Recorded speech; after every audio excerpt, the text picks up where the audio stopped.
Okay, then let me give you a quick introduction for everyone here.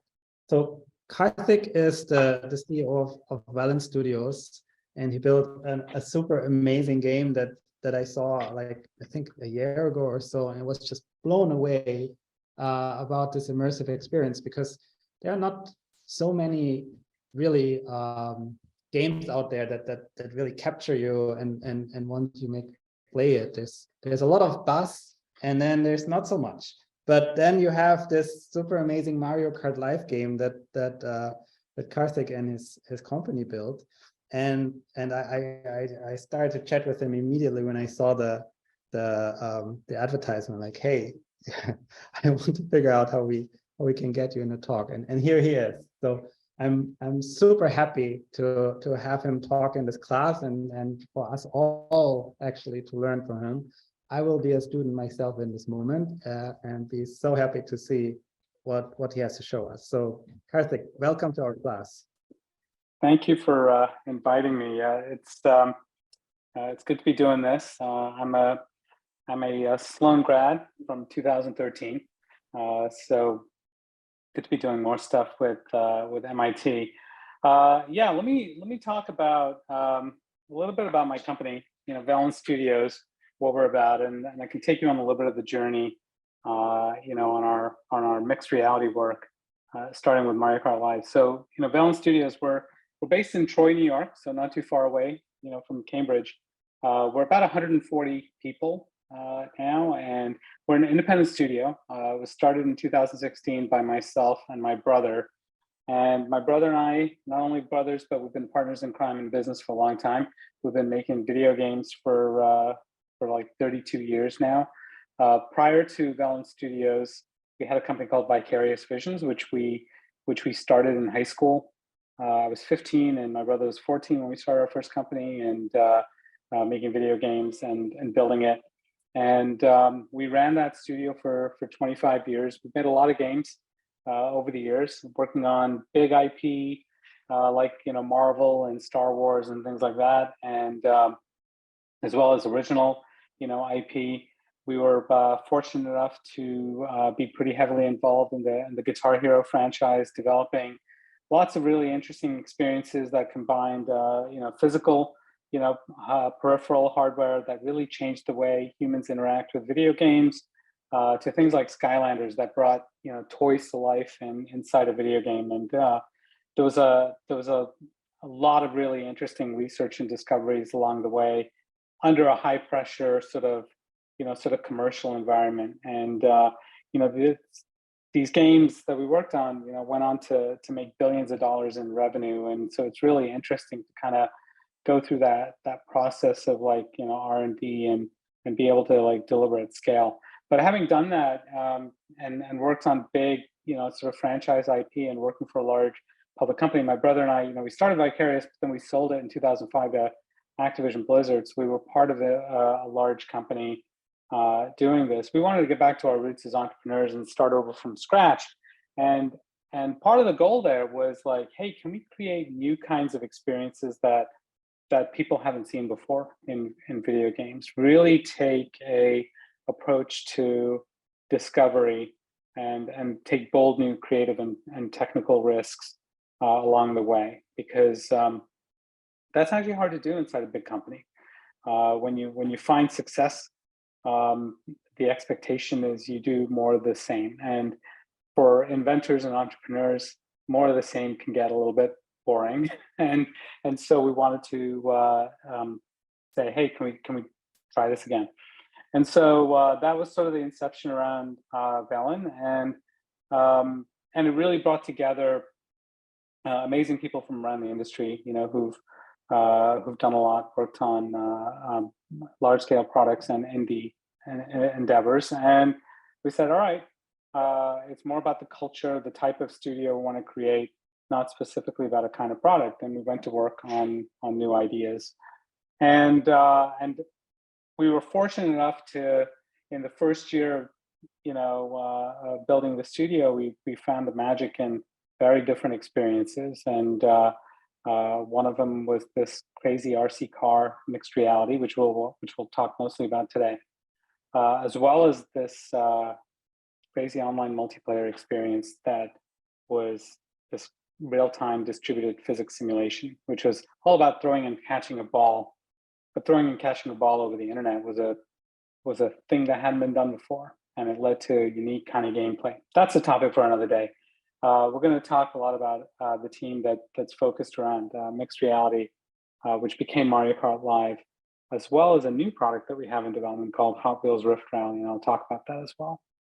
So, when we look at like this sort of broader sort of XR space, you got to talk a little bit about VR, AR, and MR, and some of the differences. So, VR has actually come a long way, and there continues to be breakthroughs, in the space.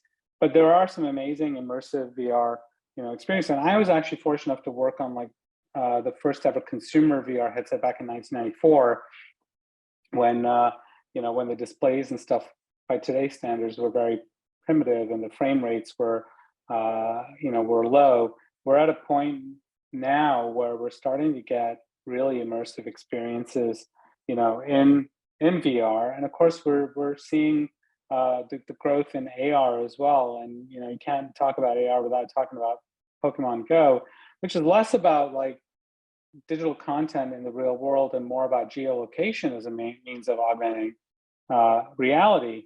But we're starting to see a lot more in terms of the use of AR in more in-depth experiences, with phone-based games. And there's obviously a lot of development around glasses and HMD that do that.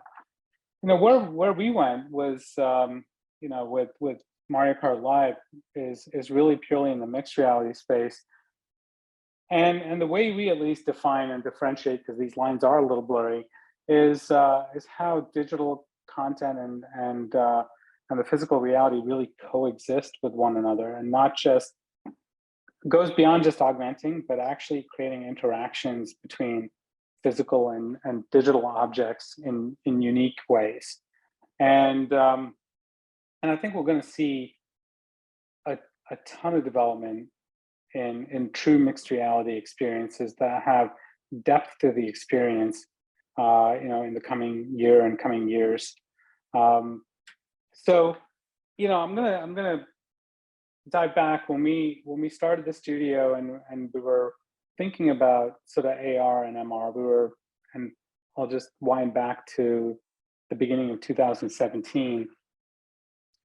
Obviously we'd seen early work with AR on mobile phones, and there continues to be development of augmented reality with glasses and HMDs, whether they are waveguide based, optics like HoloLens, or like the Vuzix products, primarily designed around enterprise space, or pass-through video that we're starting to see with HMDs, like the Quest Pro device from Meta. You have this sort of handheld phone-based, and you have wearable. As a small startup, we didn't want to go after either of those. We stayed away from phones because although it's probably the most advanced computing platform with cameras and sensors on it, it's a pretty terrible user experience when it comes to like augmented reality or mixed reality, because you're trying to manage the camera and what you see, and trying to control a character or digital content, at the same time. And the illusion is immediately broken when you move your just phone away, from the scene, and it's hard to get into a sort of an immersive experience. And at the time, especially, and it's even true today, when we were playing around with waveguide optics, although your hands are free, the field of view is really small. And even when you look at waveguides today, you're in that 50-ish degree field of view, which is not your immersive 110 plus degree field of view that you would have with VR, which you need for like really immersive experiences. So although it's great for some enterprise applications and stuff, today it's not great for immersive. We are beginning to see, pass-through video-based, HMDs that kind of combine the two, but there's a lot of different trade-offs, with that. So as a small startup, we're like, is there another path? Is there a different paradigm to approaching mixed reality that is neither mobile phone nor wearable? Because we weren't going to be able to invest and build our own wearable that was going to beat, some of these big companies at their game. And so the thought that we had was like, well, what if we went down a different path? What if we decoupled the cameras and sensors from the host device, where we could take a lot of the technology, we could take the IMU and sensor data and a camera, and put them on a remote device and connect it by Wi-Fi and try and reduce that latency as much as possible.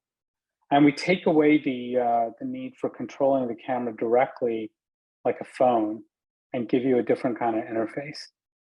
And so that was sort of the birth of the idea, which led to Mario Kart Live. And I will talk a little bit, for those who don't know what Mario Kart Live is, I'll talk a little bit about what that end product is, and I'll take you back to how we went about designing it. So Mario Kart Live, the idea behind this experience is you are driving a real life RC car toy that has cameras and sensors on board. It's actually a full Linux computer on wheels that we designed. And you drive that in the real world, in your living room, and you create a race course, and you can recreate this Mario Kart Live experience that you can play, like Mario Kart experience, where you can race against AI, or you can race against other real players in the real world. And we are creating digital content that exists in that world, around you. And it's that depth of that racing experience that you'd come to expect from Mario Kart, but it's actually in your real world, and you design your own courses in the real world. And we have these amazing interactions between the physical world and that physical toy and digital content that we create. So the way that works is we have this RC car. There's an HD camera on the car, and it's capturing the video. That's connected, in this particular case, to a Nintendo Switch through a ad hoc Wi-Fi connection. So it's a direct connection to the Switch. So what you see on the Nintendo Switch screen is what you see from that camera view. That toy scale, down on the ground, you see that that camera view, and the controls data, like when you're using the game controller, is being sent back to the car. And we do a lot of cool stuff to get the feel of that driving right, and I'll get into that in a moment.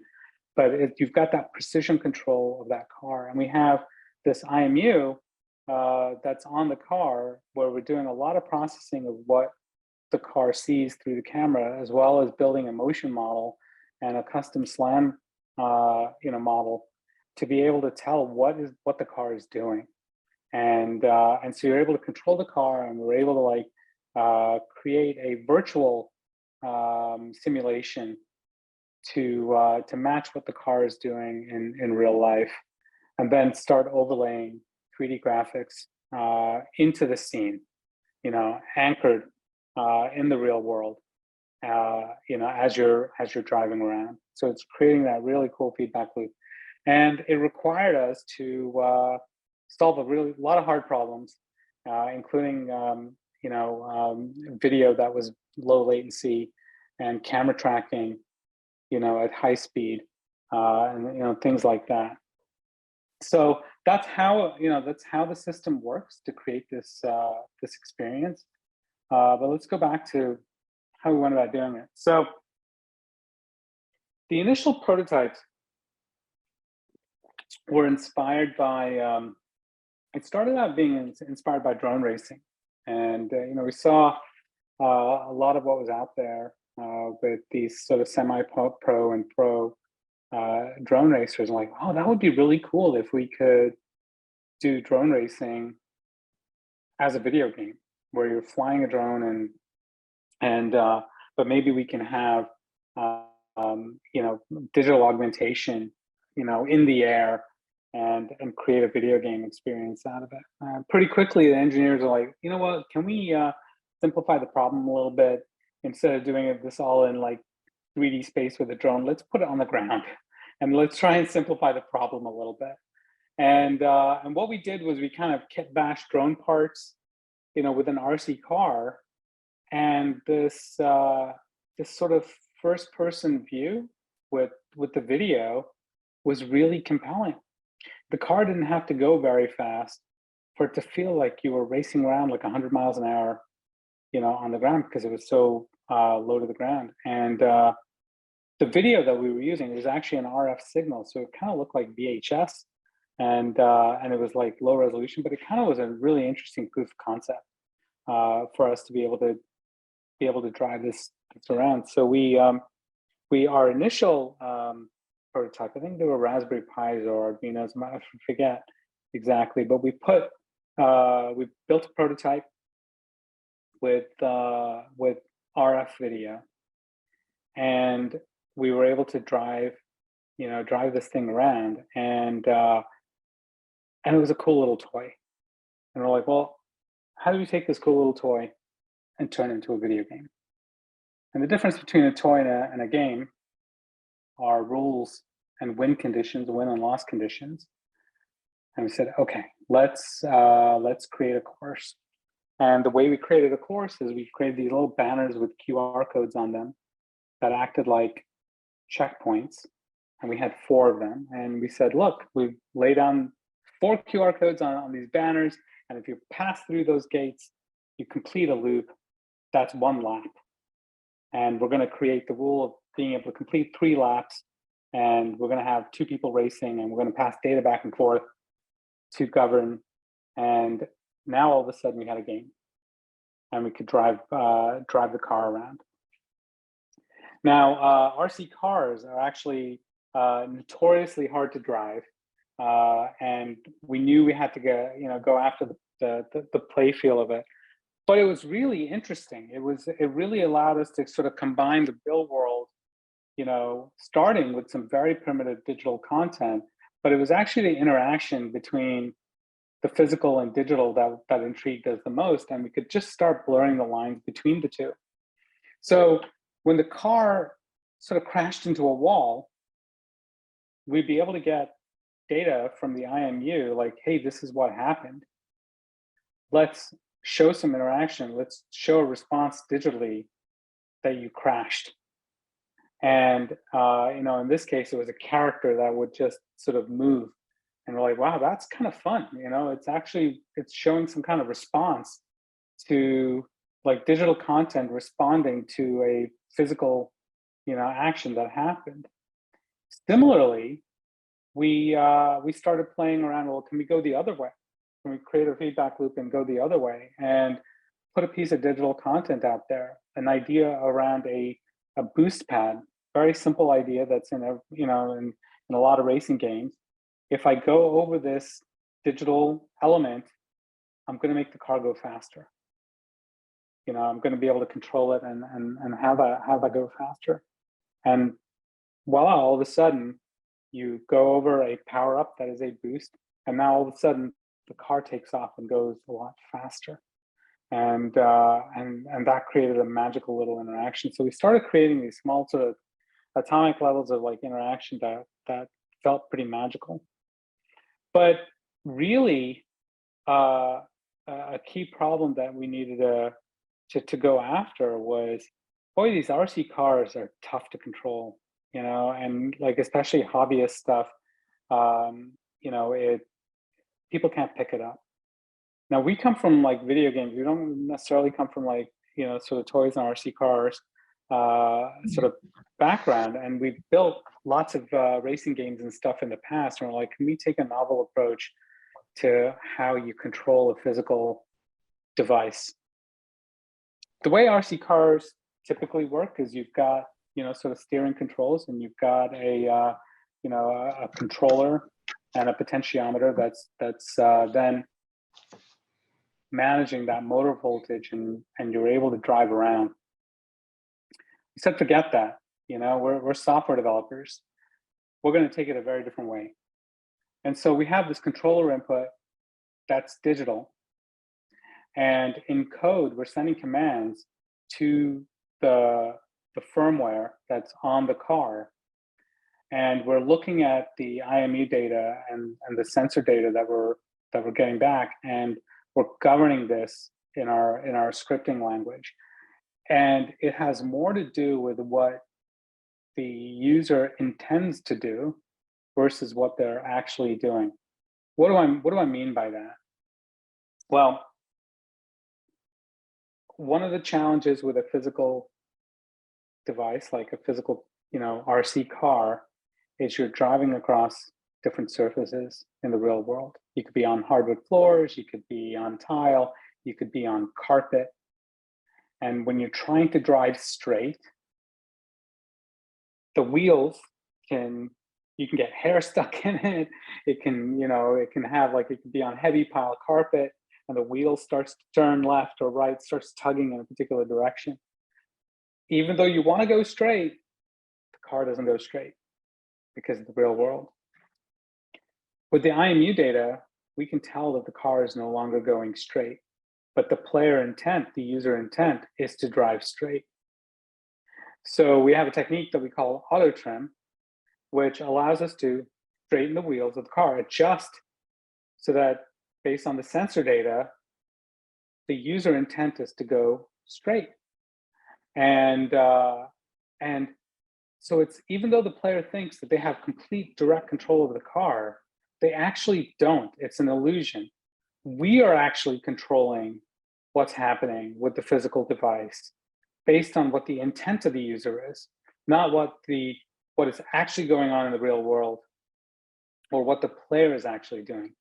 So not only can we compensate for real world differences, we can also compensate for the skill level of the player, because we can understand what their intent is versus what they're actually doing. And this is what we do in a video game all the time, because we are actually, this is how, with different difficulty levels and things like that, we're actually determining what is the intent of the user versus what they're actually doing, and empowering them and making them feel like they're an amazing driver or they're an amazing player, because we're doing all this guiding with an invisible hand in the background. So we took that kind of game design sort of philosophy to controlling a physical object like this, and we're able to do this, just in software. We built this prototype, which was very crude, again, RF video, and it had nothing really to do with AR or MR. It was all about replicating the play feel. And as game developers and as product designers, we obsess over the play feel and how something feels to use or control. And we said, who's crazy enough to help us with this project and be able to take it to market? And so we got on a plane and went to Japan and saw the folks at Nintendo and saw some of the senior folks there. And we showed it to them. I've been fortunate enough to have a long-standing relationship with them. So we were able to get to some of the senior most folks. And we showed it to them. And they were amazed that we could have an RC car feel like Mario Kart. It felt like you were driving a video game, even though it was in the real world. And they were really impressed with that, even though the visual look and all that kind of stuff was pretty poor. And the feedback they said was like, "This is amazing, but the video is not unacceptable." And we're like, "Yeah, we have to come up with a digital video codec and a streaming solution that has really low latency and no buffering." And when you think about HD video, like YouTube or Netflix or whatever, they all buffer video to be able to like stream smoothly. We can't do that. Because if we have any kind of delay, like that, you're going to crash the car into a wall. It's going to go down a flight of steps.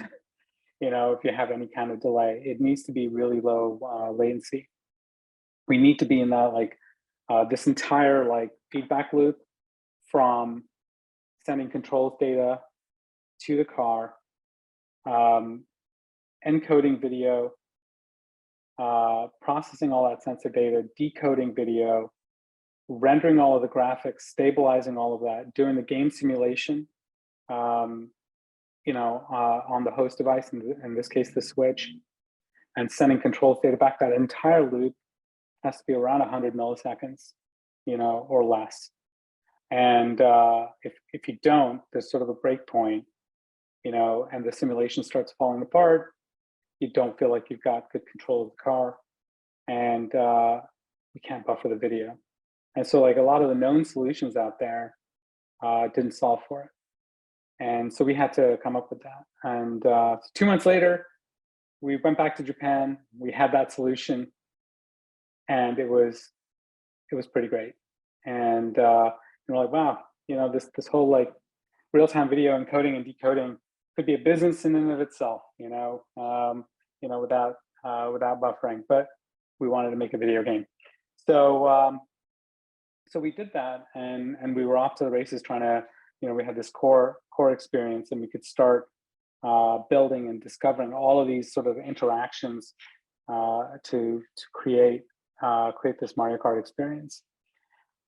I mentioned the gates. You can see in the lower left corner one of the early prototypes that we had with the gate and this little boost pad, and they turned out to be a pretty integral part of the overall experience. The gates that you see in the top left, they're made of cardboard, and they're markers that allow us to anchor a lot of digital content. So this is actually pretty low tech. We're not doing really, fancy processing. There's no LiDAR or anything like that on the car. It's actually just a single camera, RGB camera, and detecting the markers. We're having to do that at relatively high speed, unlike a wearable or even a phone that doesn't move that much. These cars can go up to 7 or 8 kilometers an hour. And so even moving at that speed, we need to be able to detect and anchor content. And a lot of the papers and stuff out there for anchoring content at that speed, especially when all the processing is not on device, it's actually on a host that's Wi-Fi connected. It was largely unsolved problem space. So we had to go to town. But these gate markers really helped give us high confidence, especially with digital content that was near the markers.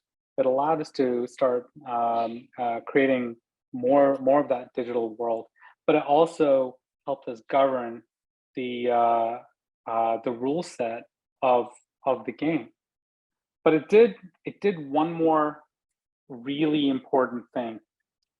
It actually became what we thought was the most intuitive sort of track design tool for human beings. Whether you're 3 or 4 years old or you're an adult, the idea that I have these 4 gates that I just placed down to create my course, any course you want, as big as you want it, or small based on your room size, it was the best design tool. Everybody got it. They can say, oh, I just put down 1, 2, 3, and 4, and I drive around it once as a pace lap. And voila, I've now created my course of my dreams, and that becomes my my space to play in, and way more intuitive than any digital tools for content creation. I'll get into content creation a little bit later. As we started user testing a lot of these things, we realized, wow, you have big or small spaces, and when we were putting digital content in there, we're like, wow, we need to accommodate these variable spaces. Sometimes if you have very little space and you've got a lot of digital content in mixed reality, it's a terrible experience.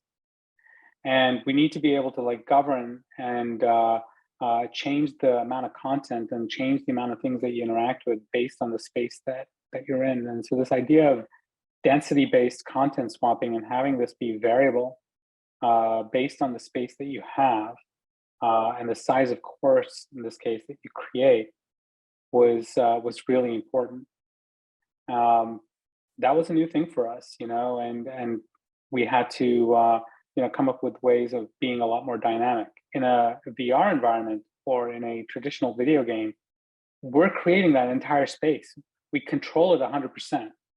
Here, you can be anywhere, right? We don't control the lighting conditions in the environment. We don't control the space. We don't control the obstacles and stuff. And as game designers, it's super frustrating because we don't control that world. We need to make it much more adaptive. We need to make the content much more adaptive and intuitive. And so being able to, you know, being able to create something that was adaptive was key. And again, the gates actually really helped us because we were able to approximate size. We don't have exact positioning of the cars. We don't have like we don't do a mesh gen of the real world environment because there's no LiDAR. Again, single camera RGB. We were creating a low cost device here, you know, that we can sell at retail for like $100. So in that sense, we had to kind of come up with really clever software solutions, you know, for this. But you know, as MR tech becomes a lot more sophisticated and we have greater understanding of the world around us, this idea of density-based content swapping or adaptive content to your space becomes more and more crucial. You know, when we took this product to market, there was some really surprising things that you know, we had the intuition around, but really it became more evident as consumers played. We designed this game as a multiplayer game. It can also be played in single player. But the thing that we didn't quite anticipate it was like how social of an experience it became. And unlike VR, which is a largely like isolated experience, you know, for users, and even AR in the phone sense is a rather isolating experience in the sense that you've got this small screen and you only see that that AR view. Mario Kart Live was a very social experience, whether it was the act of creating the courses, whether you each person had a Switch and you're playing in multiplayer, but more importantly, you can play it on the big screen TV at home. When we originally designed the product, we designed this as a sort of a handheld experience. Again, when you think about that drone racing start point, you've got the controller in your hand, you've got the screen. We saw this as a personal thing, but because the Nintendo Switch inherently has this ability to dock and watch it on big screen TV, play on big screen TV, or in handheld mode, we're like, sure, we'll support big screen TV. What we didn't anticipate was that the majority of players played this experience on their big screen TV. And it became a real social experience and something the entire family, you know, would love. Seeing their own living room submerged underwater with these fish, you know, swimming around, or having the family pet, the dog or the cat, kind of get in the way, you know, and other players get in the way. It was like a wow, magical experience, you know, for users. So all of a sudden, this sort of, you know, light bulb went off, you know, for me personally, it's like saying, wow, mixed reality actually has the ability to be far more social of an experience than VR or traditional, you know, flat experiences. And actually, as we've been exploring more of this, and as HMDs and glasses evolve, there's an opportunity here for a massive breakthrough. And I think that breakthrough comes, you know, the thing that's really going to open up mixed reality, I firmly believe this, is this notion that we don't have to be looking at a screen. We can actually be looking at each other while experiencing a digital and physical blended world. And when you think about board games and card games, why is that so popular? And there's a massive resurgence even in traditional board games now, even though video games are booming. Why? Because it's the inherent connection with other humans where you can actually look them in the eye and you're looking at each other. And the games themselves are facilitating communication and camaraderie, between players. That's what we saw here. I said, this is actually the thing that's going to make mixed reality break out and give you new kinds of experiences that combine the benefits of digital, and physical in new ways. I think there's a lot of opportunity for research and creation of new experiences because of that simple fact. Another really interesting sort of side effect of like this idea of being able to lay down your own courses is what we saw users do in the real world. I saw some crazy videos online and live streaming on Twitch.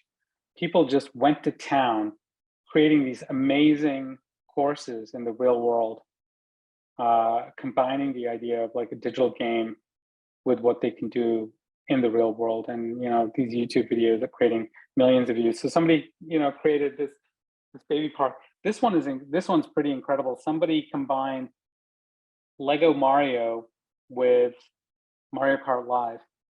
And if you've seen Lego Mario, it basically it's a barcode reader on Mario, and they've got a gameplay experience. And somebody kind of deconstructed that and created a course and put the Lego Mario barcode reader on the back of the Mario Kart Live cart, whereas you drive over the Goombas, it's reading the barcode and giving you points, for being able to do that. It was such a clever sort of use of combining these experiences and the kind of courses that they created. It was pretty phenomenal. So we'd love seeing all of this sort of use of a product in unexpected ways. And we're like, wow, this is a form of user-generated content that we hadn't seen before. In this case, they 3D printed, 4,400 blocks to create Rainbow Road and create this sort of experience. It's just amazing creativity, that we saw from users. Again, this unexpected, when we talk about user-generated content in a video game context, we're talking about Minecraft, we're talking about Roblox, and we're talking about, experiences like that, or modding, levels, in a shooter. That's what we talk about when we talk about UGC.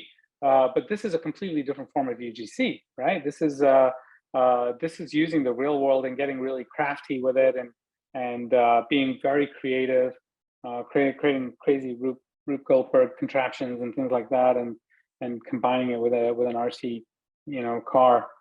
We even saw people like use the car to work on home construction, where they were getting into spaces that they can't, crawl spaces and stuff that they couldn't get into, and having to be a remote camera used as a tool, which I thought was pretty cool. But really interesting uses of user-generated content. So where do we go from here? We really felt that there was more we could do, even with the RC car paradigm, than Mario Kart Live. Just like the whole driving racing category in video games is more than just kart racing, we thought we could do more with it. And I'm gonna show this trailer, and this, unfortunately, I can't play audio with this. I'll put a link to YouTube with this trailer, and maybe I'll narrate a little bit. We have a new product that we're launching actually at the end of this month called Hot Wheels Rift Rally. The Mattel team at Hot Wheels, they reached out to us after being bowled over on Mario Kart Live and saying, hey, can we collaborate on something and advance this sort of subgenre forward and advance the technology? And we said, why, yes, we're actually working on something interesting that could fit well with Hot Wheels. And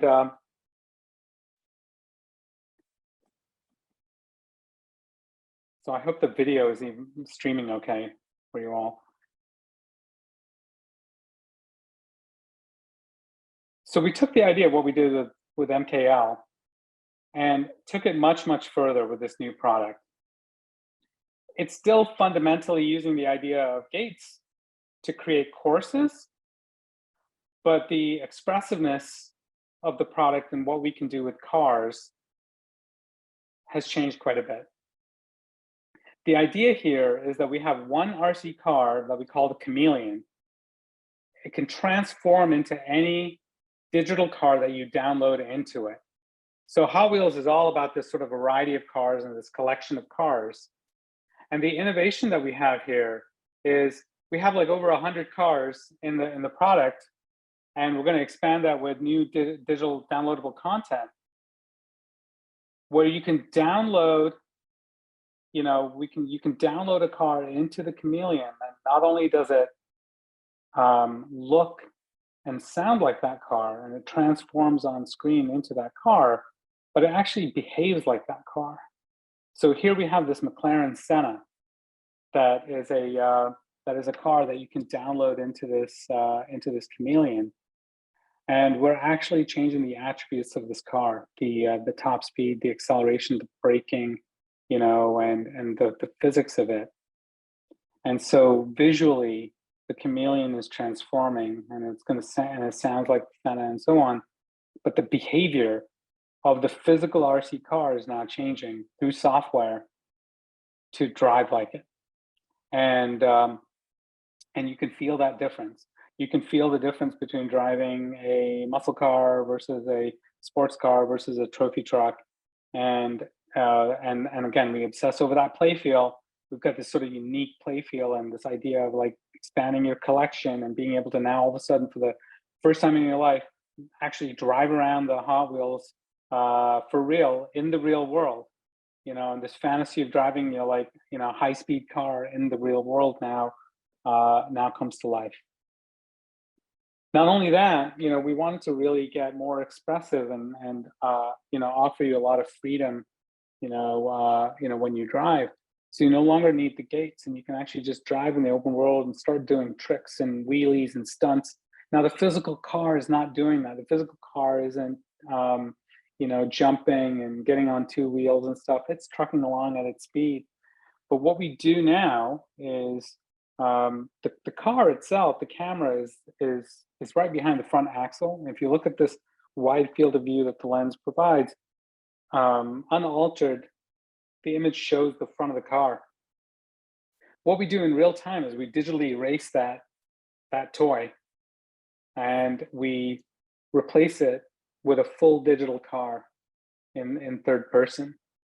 And now the car is your avatar, and we can be far more expressive with that car, the motion model, the way it moves. And you're looking at your screen. You're not looking at the physical car so much, you're looking at the screen, and we can be a lot more expressive, and we can start doing tricks and wheelies and pirouettes and crazy things that you couldn't do in the real world, that you can now do with this digital car. And we don't need the gates. You can just drive around and start doing tricks, and it really lowers the barriers to entry. You can just turn on the car. It's paired to your iPhone or your PlayStation, and you can drive. The other piece of feedback that we got was, this sort of direct connection we have, on the Nintendo Switch with Mario Kart Live. It's limiting because the range is limited based on the antenna. We now have gotten that low latency video to connect to your Wi-Fi network at home, so you have your whole house range, and so you can now drive wherever you have a Wi-Fi connection, and it gives you a lot more expressiveness and freedom. So we're continuing to evolve this idea of like remote mixed reality cameras, that are connected to a host wherever you are, and to give you that sense of freedom and exploration, but also a new level of expressiveness that you didn't have before. So we're really excited about this. This product we're actually manufacturing ourselves and bringing it to market ourselves as an independent studio. It launches at the end of this month. You can go to riffrally.com. You can learn more about it, and and pick it up. But I will stop screen sharing, and I will show you here. Let me actually get rid of this blur. Okay, you can see this. So this is the car, and so this is the Chameleon, the one RC car that can become any car, and through the magic of mixed reality. Yeah, so that's all I have to say. But I'm open for questions or comments. So thank you very much. Wow. That was a really impressive talk. Thank you so much for sharing your work, your perspective. I have never seen any mixed reality experience like it. So you're on a different level. Like this is really cool. There was a lot of hard problems, at the end of the day, yeah. Consumers just care about the experience, right? And how they connect with the experience. They have no idea all of the crazy problems that we had to solve to get it there, and the integrated set of problems that are there. It's Nintendo, folks at Nintendo were so impressed. I remember when we did the first demo, they're like, how many people did this? And I said, oh, like this prototype was built by 8 people. I'm like, how can 8 people build this and like write all the CV stuff ground up and build the SLAM model, build the mechanical device, and and all of it soup to nuts, and create a great game experience with animation and all that. And it's this team. We've been together a long time, and some of us for more than 20 plus years. But I truly believe that kind of innovation comes from small teams. Big teams are great at iteration, but it's the small teams where that innovation comes in. And the reason why we were able to solve these problems is that we designed around a lot of problems as well. It's the integrated set of issues that we were solving for with the end user experience in mind. We weren't trying to we didn't go in there saying, hey, we're trying to solve HD video, that's low latency.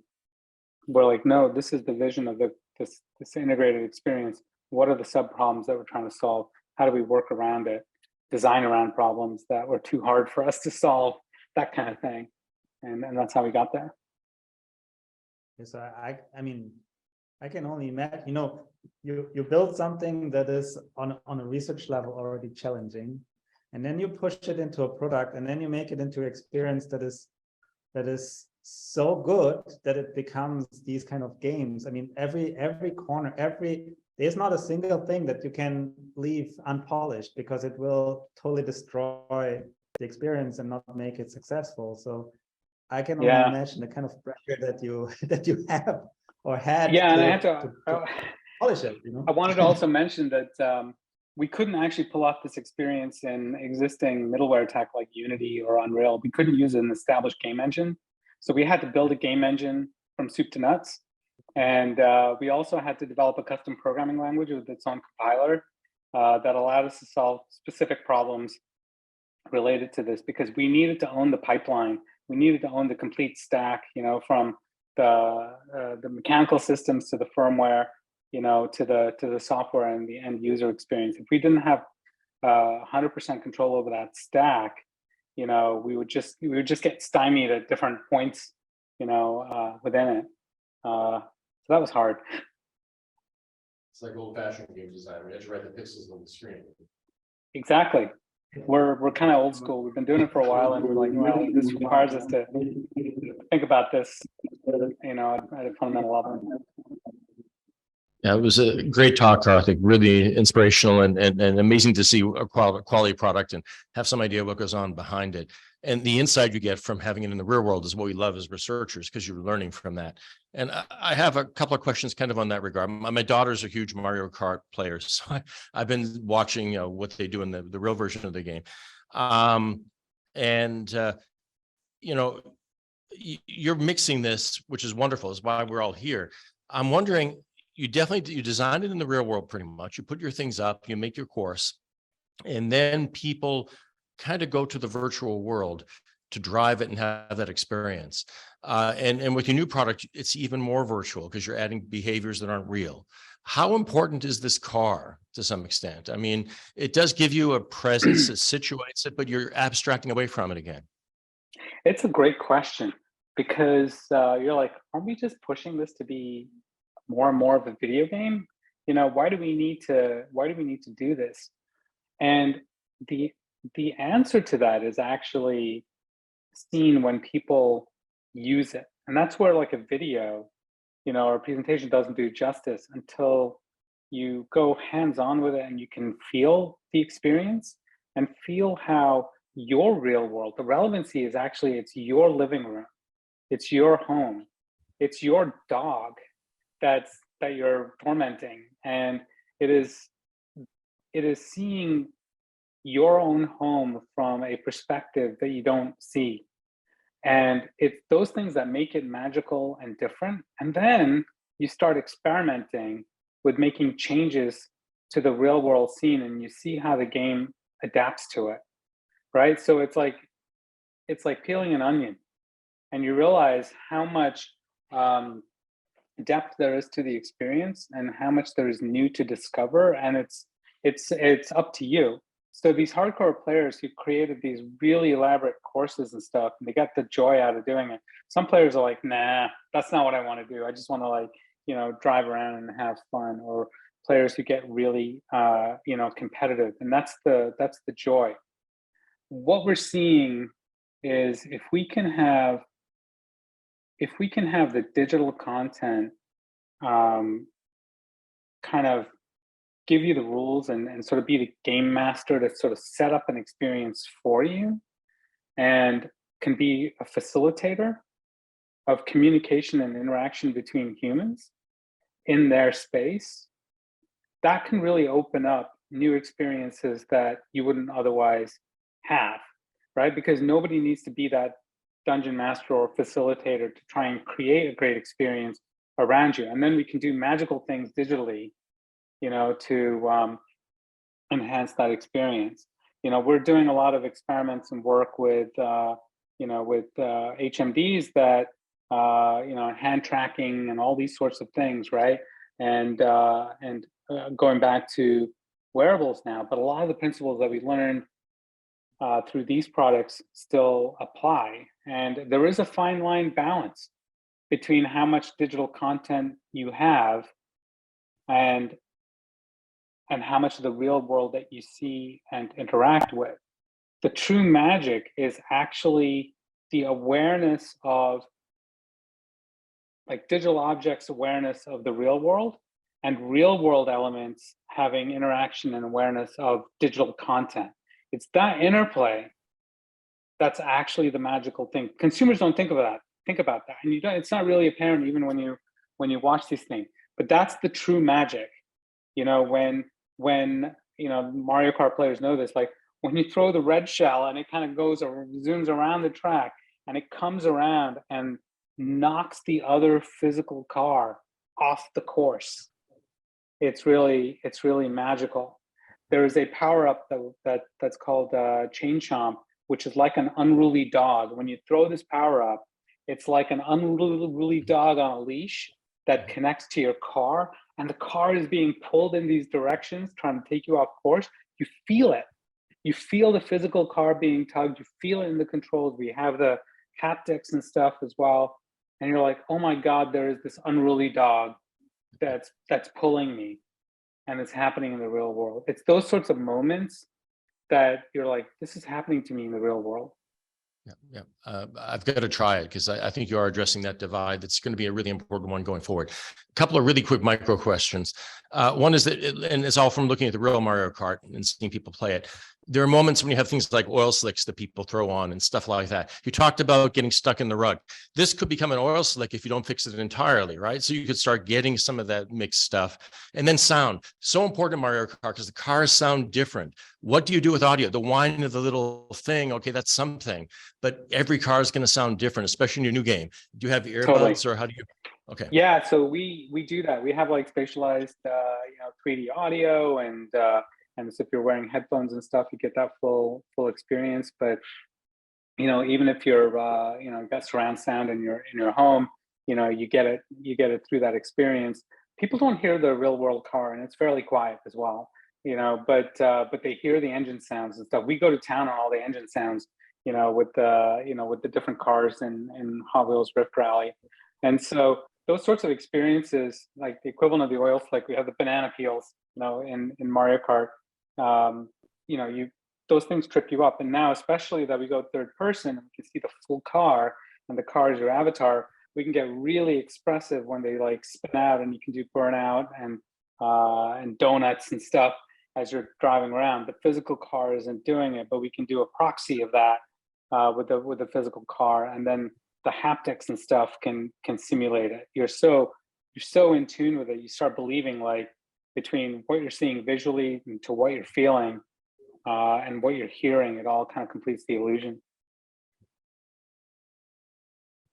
Do we have any other questions?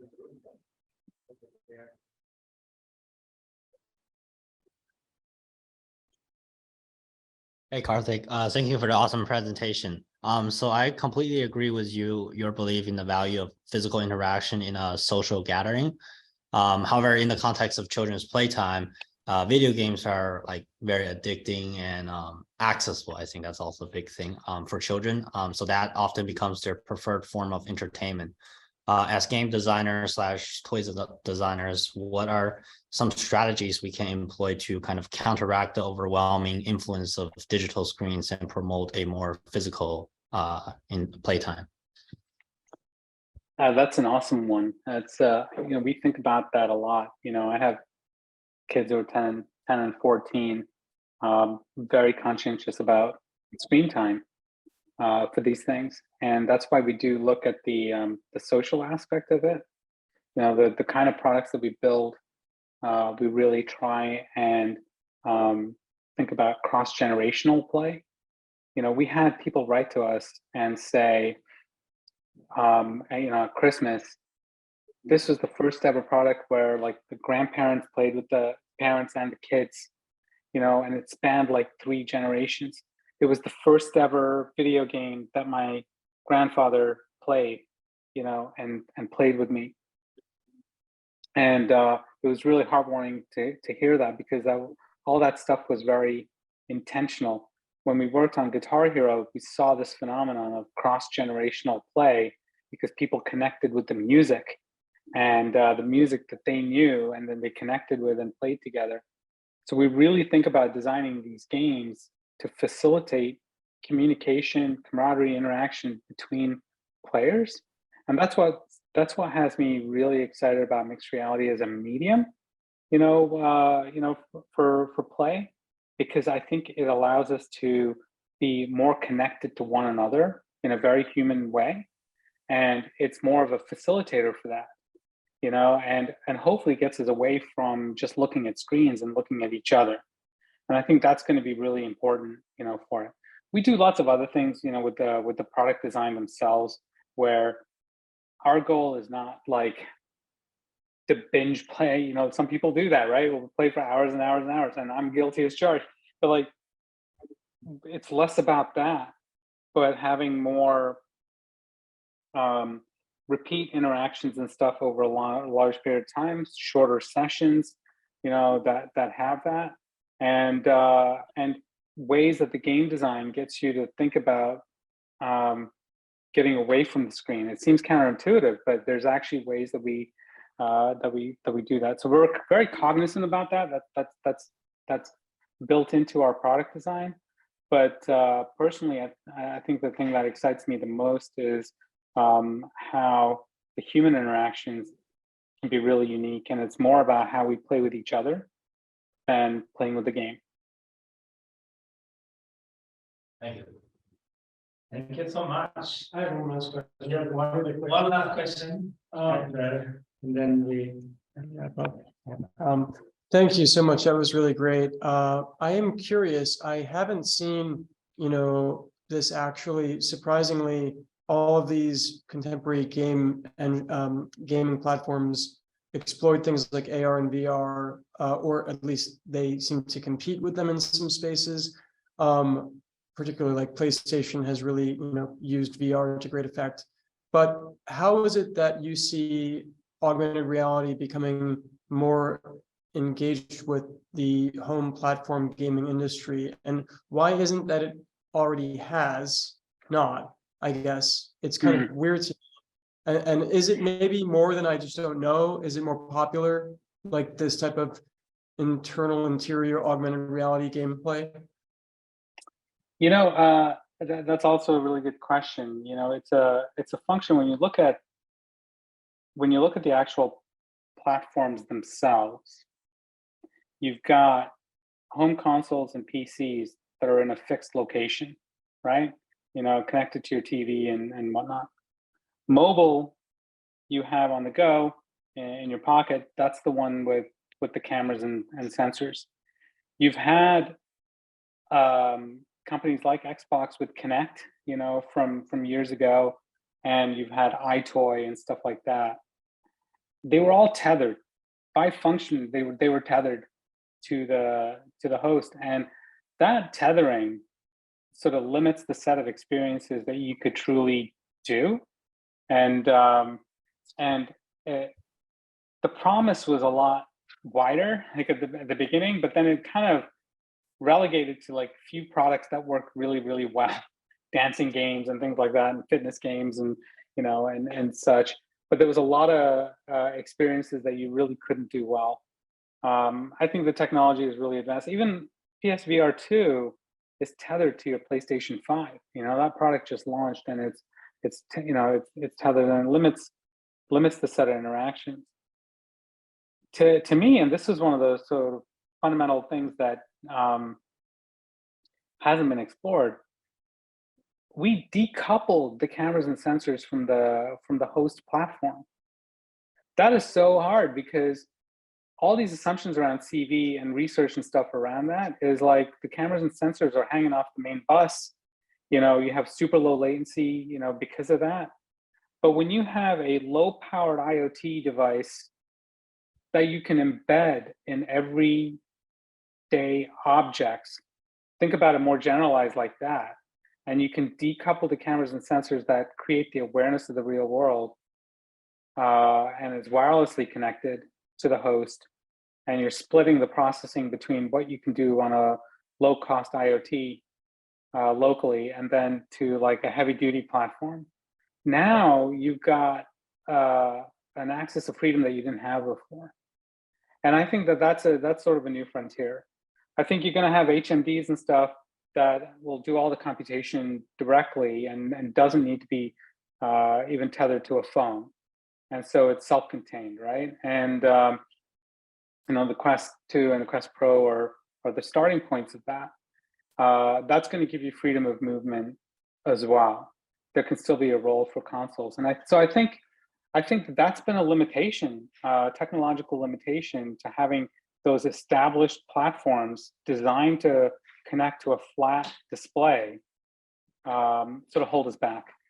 And hopefully we'll see changes from it. But like our minds were all blown when we said, oh, this doesn't have to just be an RC car. It could like be any object that you can then interact with.